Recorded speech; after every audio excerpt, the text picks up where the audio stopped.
Now, good evening students. Today we'll discuss next topic of this chapter, image formation by concave mirror. क्या discuss कर रहे हैं? Image formation bye concave mirror. Last class के अंदर हमने rules discuss किए थे कि इमेज फॉर्मेशन के लिए जो 4 रूल हमने डिस्कस किए, उन 4 रूल में से कोई भी 2 रूल यूज करके आप इमेज फॉर्मेशन कर सकते हैं. पहले हम डिस्कस करेंगे image formation bye concave mirror और फिर हम डिस्कस करेंगे image formation bye convex mirror. तो we are placing an object in front of concave mirror at different position and obtain the image. Image कहाँ बनेगी वो हम ऑब्टेन करेंगे, रे डायग्राम ड्रॉ करेंगे अलग अलग पोजीशंस पे. तो सबसे पहला हमें देखिए यहाँ क्या चीजें ध्यान में रखनी है. सबसे पहला हम देखेंगे ऑब्जेक्ट पोजीशन कि ऑब्जेक्ट कहाँ पर प्लेस है. उस ऑब्जेक्ट पोजीशन के लिए हम रे डायग्राम ड्रॉ करेंगे. उस रे डायग्राम के कंस्ट्रक्शन के बाद इमेज कहाँ बन रही है, इमेज पोजीशन और उसकी इमेज का नेचर कैसा है वो हम यहाँ नोट डाउन करेंगे. ठीक है. तो सबसे पहला है object position. When object is at infinity,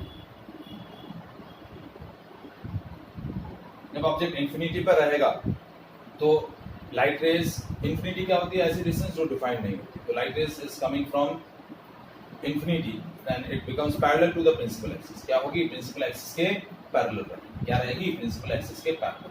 तो देखिए मैं कंकेव मिरर ड्रॉ कर रहा हूँ. ये कंकेव मिरर, ये इसका पोल, ये प्रिंसिपल फोकस, ये centre of curvature.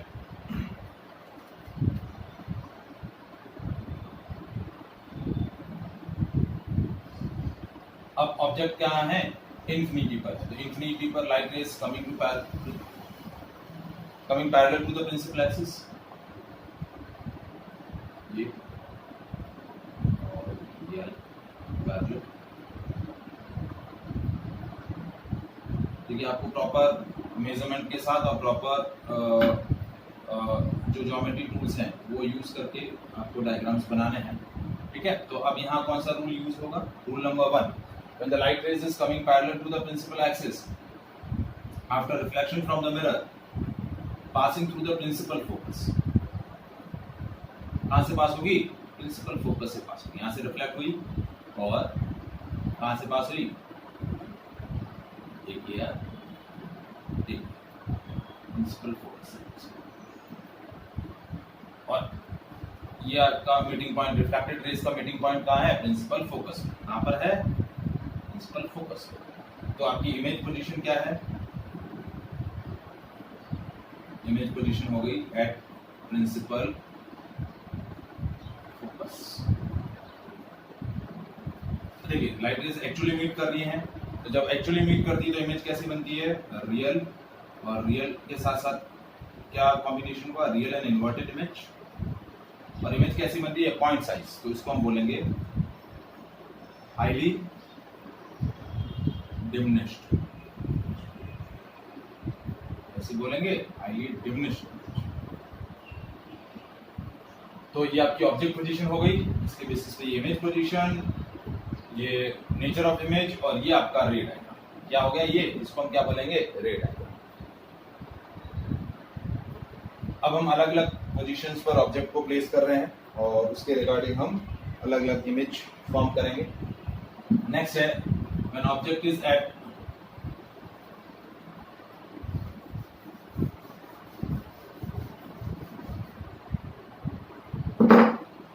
beyond C, यानी in between infinity and C. Beyond C यानी in between infinity and C. तो देखिए रे डायग्राम कैसे बन रहा है. इसका रे डायग्राम इंपॉर्टेंट है. ठीक है. ये पोल,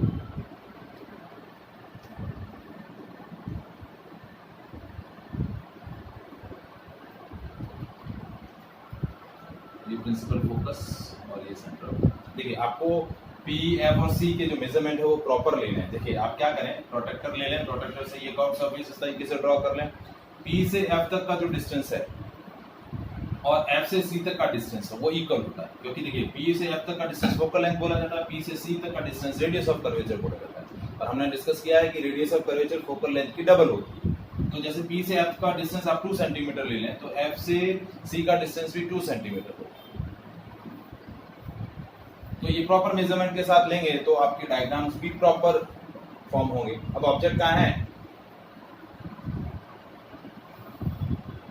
ये ऑब्जेक्ट है in between infinity and C, beyond C हमने बोला। अब यहाँ हम रूल नंबर 1 और रूल नंबर 3 यूज कर रहे हैं क्योंकि आपकी टेक्स्ट बुक में यही रूल मैक्सिममली यूज किया है। आप फर्स्ट, सेकंड, थर्ड, फोर्थ में से कोई भी 2 रूल यूज करके इमेज फॉर्मेशन कर सकते हैं जो आपको इजी लगे, ठीक है। तो फर्स्ट रूल हम यूज कर रहे हैं, light is parallel to the principal axis.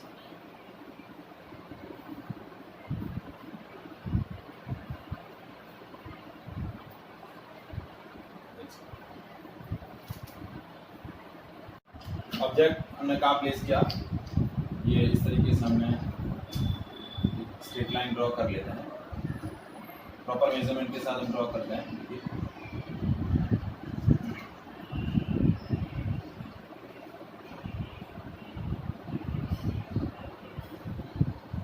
ये पैरेलल टू प्रिंसिपल एक्सिस क्या होगा, रिफ्लेक्शन के बाद कहाँ से पास होगी, रिफ्लेक्शन के बाद F से पास होगी, ये F से पास होगी,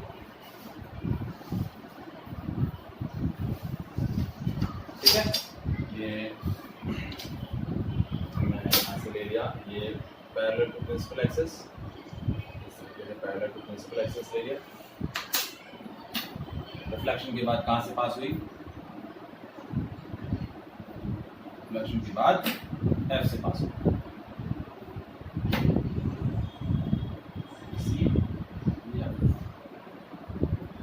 दूसरा रूल नंबर 3 लिया कि जब लाइट रेज सी से पास होगी तो वापस सी से ही रिफ्लेक्ट हो जाएगी। तो देखिए इस तरीके से मैं सी ले रहा हूँ, ये देखिए ये सी से पास हो रही है, ठीक है। तो इस तरीके से मैं सी से इमेज फॉर्म कर रहा हूँ, सी से ये लाइट रे लिया है, ये लाइट रे ले लिया, ठीक है। तो ये सी से लाइट रे गई और सी से ही वापस रिफ्लेक्ट होकर आ रही है, क्या आ रही है, सी से ही वापस रिफ्लेक्ट होकर आ रही है। तो ये आपका इमेज था, ये ए बी और तो ये F। तो देखिए प्रॉपर मेजरमेंट के साथ बनाया तो इमेज कहाँ बन रही है, अब देखिए आपकी इन बिटवीन सी और F, ये मीटिंग पॉइंट है, ये आपका B डैश, ठीक है, ये F इन बिटवीन सी और F बन रही है। इमेज पोजीशन क्या हुई, in between C and F, क्या हो रही है, इन बिटवीन सी और F बन रही है। कैसे इमेज है, real and inverted, real inverted image बन रहा है। अब देखिए ऑब्जेक्ट के कंपैरिजन में साइज ऑफ इमेज कैसी है, छोटी है, ऑब्जेक्ट बड़ा है और इमेज छोटी है तो स्मॉलर, स्मॉलर। तो ये आपका रे डायग्राम फॉर्म हो गया when object is placed at beyond C. अब थर्ड केस है, ऑब्जेक्ट हम और क्लोजर ला रहे हैं, व्हेन ऑब्जेक्ट इज एट सी। कहां पर है, ऑब्जेक्ट इज एट सी। देखिए इंपॉर्टेंट है ये डायग्राम, सी पर है तो कैसे इमेज बन रहा है, तो ये हम रे डायग्राम ड्रॉ कर रहे हैं, ये कनकेव मिरर हमने ड्रॉ किया, ये P, ठीक है। अब देखिए P से F और C की डिस्टेंस में मेजरमेंट के साथ ले रहा हूँ इसका, ठीक है। ये P से F का डिस्टेंस, जैसे ये मैंने 15 सेंटीमीटर है तो ये ले लिया मैंने भाई, ये मैंने ले लिया F और ये ले लिया मैंने C, ठीक है। प्रॉपर मेजरमेंट के साथ ये मेरा F, ये मेरा C, और ये हमने फ्लैटिंग सरफेस बना ली। और ऑब्जेक्ट अब कहाँ है, आपका F पर, सॉरी ऑब्जेक्ट कहाँ पर है, C पर, ऑब्जेक्ट इज एट C। तो देखिए 2 रूल हमने यूज किए, ऑब्जेक्ट हमने लिया AB, first light ray is coming parallel to the principal axis after reflection passing through F. Second, हमने जो रूल किया, रूल नंबर सेकंड यूज किया, थर्ड नहीं करेंगे क्योंकि सी पर ही है ऑब्जेक्ट, ये सी है, ठीक है। तो F से पास हुआ, रिफ्लेक्ट होने के बाद it becomes parallel to the principal axis, ये आपका मीटिंग पॉइंट है। तो देखिए इमेज कहाँ बन रही है, वापस सी पर ही बन रही है। कहाँ पर बन रही है, सी पर ही बन रही है। सो इमेज क्या होगा, देखिए इमेज पोजीशन क्या हुआ, एट सी। इमेज कैसी बन रही है, रियल एंड इन्वर्टेड और same size as size of object, same size का इमेज बनेगा। जब ऑब्जेक्ट आपका सी पर रहेगा, इमेज सी पर ही बनेगा और सेम साइज की बनेगी। क्या बनेगी, सेम साइज। अब हम नेक्स्ट केस लेते हैं, केस नंबर 4। जब आपका ऑब्जेक्ट कहां पर हो, in between C and F, कहां हो, in between C and F. Now case number 4 हम ले रहे हैं, व्हेन ऑब्जेक्ट इज एट या in between C and F, ठीक है। तो ये ग्रे डायग्राम, ये सॉरी मैं कॉन्केव सरफेस ड्रॉ कर ली। ये देखिए बी, ये एफ, ये सी, ठीक है। अब हम क्या ले रहे हैं, इन बिटवीन सी और एफ, ये हमने ले लिया ए, ये बी ऑब्जेक्ट ले लिया, ठीक है। ये बी ऑब्जेक्ट लिया और फर्स्ट रूल हमने यूज किया, light ray is parallel to the principal axis, parallel to the principal axis after passing, after reflection from the mirror passing to the principal focus, ये प्रिंसिपल फोकस से pass हो। Second number rule हमने जो use किया वो हमने किया सी से, तो ये रूल नंबर, ये लाइट रे यहाँ से पास हो रहा है, सी से पास हो रहा है, सी से रिफ्लेक्ट, ठीक है। तो देखिए ये लाइट रे जब हम आगे की तरफ एक्सटेंड करेंगे तो कहीं यहाँ भी क्या कर रही है, यहाँ भी कर रही है। तो ये आपकी रूल नंबर थर्ड जो हमने यूज करी कि ये ऑब्जेक्ट से पास हुई लाइट रे, यहाँ से गई और रिफ्लेक्ट होके वापस सी से ही पास हो रही है, सी से रिफ्लेक्ट होके सी से ट्रैवर्स करी और सी से ही रिफ्लेक्ट हो, तो ये आपकी इमेज बनी ए डैश बी डैश। तो ऑब्जेक्ट बहुत छोटा है, इमेज आपकी बहुत बड़ी बनी है। सो कैसे इमेज बनी, कहाँ बनी है, पहले इमेज पोजीशन हम चेक करें। तो इमेज पोजीशन है बियॉन्ड सी, यानी in between C and infinity, और कैसे इमेज है, रियल एंड इन्वर्टेड और हाईली एनलार्ज। क्या है, एनलार्ज। कैसी इमेज बनी है, एनलार्ज, ठीक है। ये रिफ्लेक्टेड रे था, तो रिफ्लेक्टेड रे इस तरीके से पीछे की तरफ मूव कर। अब नेक्स्ट केस, ऑब्जेक्ट को हम और ज्यादा नजदीक लेके जा रहे हैं। Now next fifth case, when object is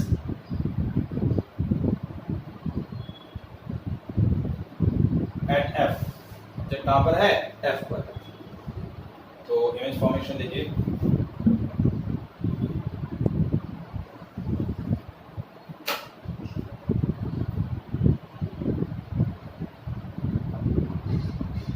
ये बी, ये एफ, ये सी, ठीक है। इस बार एफ पर है, ये एफ पर है। लाइट रे क्या हुआ, पहली light ray parallel to the principal axis after reflection passing through principal focus, principal focus से पास हो गई, ये रिफ्लेक्टेड रे है। दूसरी लाइट रे हमने ली सी से इंसिडेंट हुई, सी से रिफ्लेक्ट हो गई, ये रिफ्लेक्टेड रे। ये रेस कहीं पर भी मीट नहीं कर रही है, ये आपका ऑब्जेक्ट ए, ये बी। देखिए इमेज लाइट रेज ये दोनों पैरेलल है, कहीं पर भी रिफ्लेक्टेड रेज मीट नहीं कर रही है। ठीक है, तो इमेज कहां बन रही है, इमेज पोजीशन आपकी कहां है, एट इंफिनिटी। जब प्रिंसिपल फोकस पे होगा तो इमेज कहां बनेगी, इंफिनिटी पर। इमेज कैसी होगी, real, inverted and highly enlarge.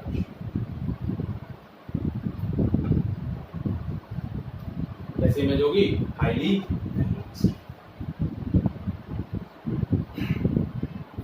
Now next and last position when object is in between P and F। कहां है, in between P and F। तो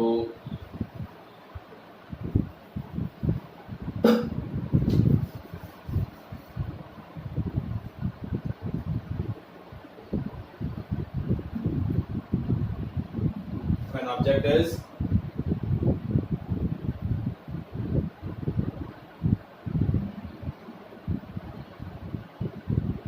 C, point F,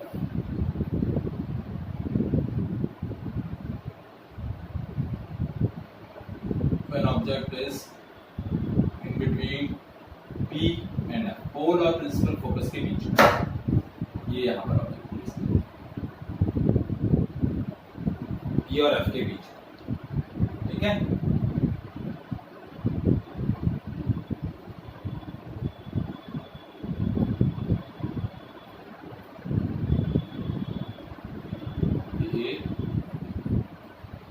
अब देखिए कौन से रूल हम यूज कर रहे हैं यहाँ पे। पहला रूल नंबर 3 यूज कर रहे हैं कि सी से पास हो रही है और सी से रिफ्लेक्ट होके सी से इंसिडेंट, लाइट रेज इंसिडेंट हुई और ये वापस सी से रिफ्लेक्ट हुई, ठीक है। दूसरा रूल हम यूज कर रहे हैं, रूल नंबर 4। कौन सा रूल नंबर 4 है कि पोल से पास होगी, पोल से रिफ्लेक्ट हो जाए।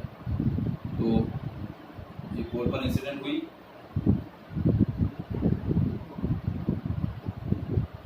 देखिए पोल पर जिस एंगल पर इंसिडेंट होगी उसी एंगल पर रिफ्लेक्ट होगी।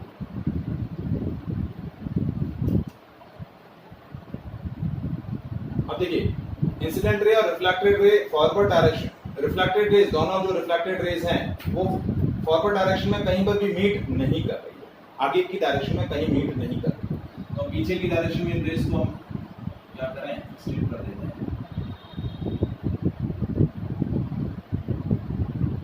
तो देखिए जब हम पीछे की डायरेक्शन में इनको एक्सटेंड कर रहे हैं तो कहीं ये यहाँ मीट कर रहे हैं।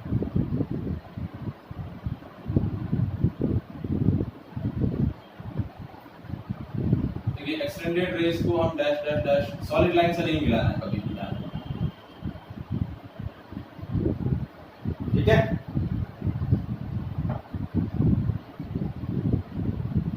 प्रॉपरली मेजर,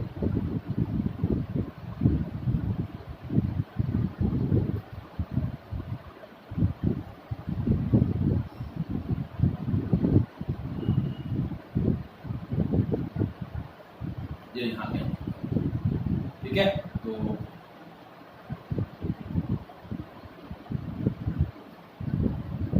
डैश, ये क्या बन गया, ए डैश और बी डैश। तो इमेज कहां बनी, बिहाइंड द मिरर। कहां बनी, बिहाइंड द मिरर। ये आपकी इमेज पोजीशन हो गई, ठीक है। कैसी बनी, वर्चुअल एंड डायरेक्ट और एनलार्ज। कैसे इमेज बनी है, वर्चुअल डायरेक्ट बनी है और एनलार्ज इमेज। कैसे इमेज बनी है, enlarge. So these are the 6 cases for the image formation by concave mirror, ठीक है। अब हम डिस्कस कर लेते हैं, छोटा सा एक पॉइंट है, यूजेस ऑफ कनकेव मिरर। उसके बाद हम डिस्कस करेंगे image formation bye convex mirror. तो पहले हम डिस्कस कर लेते हैं यूजेस।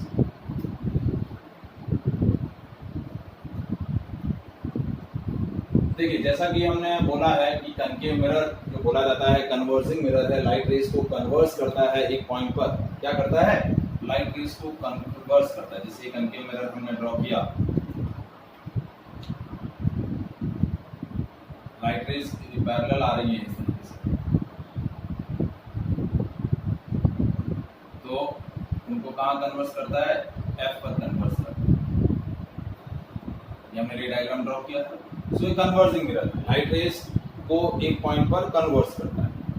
तो जहां पर भी लाइट कन्वर्जेंस का वर्क होता है वहां कौन सा यूज किया जाता है? मिरर, कनकेव मिरर यूज किया जाता है। कहाँ यूज किया जाता है? जहां भी लाइट रेज को कन्वर्स करना हो तो वहां कनकेव मिरर को यूज किया जाता है। तो जो भी जैसे आपकी 2 व्हीलर और 4 व्हीलर की जो हेडलाइट होती है, उससे बल्ब से जो लाइट रेज निकलती है वो कनकेव मिरर से पास होकर एक जगह पे कन्वर्ट होती है। तो जो हेडलाइट्स होती हैं व्हीकल्स की, उनके अंदर कनकेव मिरर यूज होता है। टॉर्च से जो लाइट रेज निकलती है उसके बल्ब से, उनको कन्वर्ट करने के लिए जो मिरर यूज किया जाता है कनकेव मिरर यूज किया जाता है। जो भी सर्च लाइट होती है उनमें जो मिरर यूज किया जाता है, कौन सा मिरर यूज किया जाता है? कनकेव मिरर यूज किया जाता है। पहला यूजेस कनकेव मिरर का वहां आएगा। दूसरा कनकेव मिरर का यूज, देखिए सोलर कुकर, ठीक है, वो क्या करता है? सन रेडिएशंस को यूज करके खाने को गर्म करने का वर्क किया जाता है। तो सोलर फर्नेस के अंदर, सोलर कुकर के अंदर क्या किया जाता है? सन रेज जो एटमॉस्फेयर से अर्थ सरफेस पर आ रही है, उन सन रेज को रिफ्लेक्ट करवा के फर्नेस के अंदर यदि ट्रांसफर करना है तो कौन सा मिरर यूज किया जाता है? या तो प्लेन मिरर यूज करते हैं या फिर कनकेव मिरर यूज करते हैं। तो कनकेव मिरर क्या करता है? क्योंकि कनकेव मिरर का कन्वर्जिंग पावर ज्यादा होता है, तो कनकेव मिरर क्या करता है? सन से जो रेडिएशंस आती है वो कनकेव मिरर पर इंसिडेंट होती है और कनकेव मिरर उनको रिफ्लेक्ट करके सोलर फर्नेस के अंदर क्या करता है? कंसंट्रेटली पास कर देता है, ताकि जितनी ज्यादा रेडिएशंस पास होंगी उतना जल्दी आपका क्या होगा? खाना कुक हो जाएगा। तो दूसरा कनकेव मिरर का यूज वहां किया जाता है। तीसरा कनकेव मिरर यूज किया जाता है, आपने देखा होगा कि आप शायद कभी डेंटिस्ट के पास दांत वगैरह दिखाने के लिए गए हो, कैविटी वगैरह निकालने के लिए या दांत चेकअप करवाने के लिए, तो डेंटिस्ट जो मिरर यूज करता है दांत को देखने के लिए, दांत की जो आपकी टीथ होती है उसकी बिगर इमेज बना देखने के लिए, वो कौन सा मिरर यूज करता है? कनकेव मिरर यूज करता है। कौन सा मिरर यूज किया जाता है? Concave mirror. चौथा यूज जो डेली यूज के अंदर यूज किया जाता है, जो हमारा नॉर्मली शेविंग के लिए जो जेंट्स लोग मिरर यूज करते हैं, वो मिरर कौन सा होता है? कनकेव मिरर यूज होता है। कनकेव मिरर क्या करता है? जो फेस पर जो हेयर्स रहते हैं उनकी वो बिगर इमेज बनाता है, ताकि वो इजीली क्या हो सके? इरेज हो सके। तो शेविंग मिरर भी जो है वो आपका कनकेव मिरर है। तो ये 4-5 यूजेस कनकेव मिरर के हैं। जहां भी लाइट रेज को कन्वर्ट करना होता है वहां कनकेव मिरर यूज किया जाता है। देखिए कनकेव मिरर रियल और इन्वर्टेड इमेज भी बनाता है और वर्चुअल और डायरेक्ट इमेज भी बनाता है। जहां पर भी कनकेव मिरर से वर्चुअल और डायरेक्ट इमेज बन रही है, मतलब वहां ऑब्जेक्ट पी और एफ के बीच में, कहां पर है? पी और एफ के बीच में, ठीक है। जैसे शेविंग मिरर के अंदर जो आप फेस देखते हैं, उल्टा फेस नहीं दिखता, सीधा ही फेस दिखता है, ठीक है। So all these are uses of concave mirror. Now will discuss image formation by convex mirror.